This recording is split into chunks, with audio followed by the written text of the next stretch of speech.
కోపంలో నిర్ణయం తీసుకున్న ప్రతి తల్లి ఆలోచించాలి. హర్ష ఏరా పిలుస్తుంటే వినిపించట్లేదా? ఏరా అలా ఉన్నావు? ఇంత డబ్బు ఎలా అమ్మ సంపాదించో? ఏమైందిరా?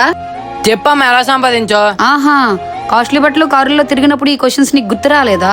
మీ నాన్న నన్ను పెళ్లి చేసుకుని నువ్వు పుట్టగానే నడి రోడ్డు మీద వదిలేశాడురా. ఆ పరిస్థితుల్లో ఈ సమాజం కానీ అంతెందుకు నా కన్న తల్లిదండ్రులే నాకు సహాయం చేయలేదు. ఆ రోజే డిసైడ్ అయ్యాను నిన్ను పోషించుకోవడానికి ఎలా అయినా డబ్బు సంపాదించాలని. అలానే సంపాదించాను, నీకు ఈ రోజు ఈ స్థాయిని కల్పించాను. అవునమ్మా, నువ్వు చాలా ధైర్యంగా నన్ను ఒక ఆర్జంలోనే పెంచావు.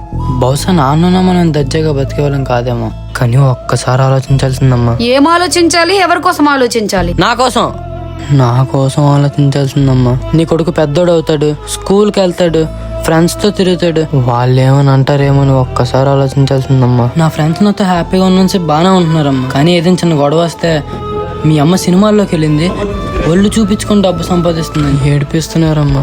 నాకు చచ్చిపోవాలనిపించిందమ్మా.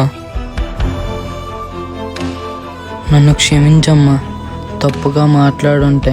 లేదు నాన్న, నువ్వు కరెక్ట్ గానే చెప్పావు. నేనే ఆలోచించాల్సింది. నేను సంపాదించే ఈ సంపాదన నీపై ఇలాంటి ప్రభావం చూపిస్తుందని నేను ఆలోచించలేకపోయాను. నేనే కాదు, కోపంలో నిర్ణయం తీసుకున్న ప్రతి తల్లి ఆలోచించాలి.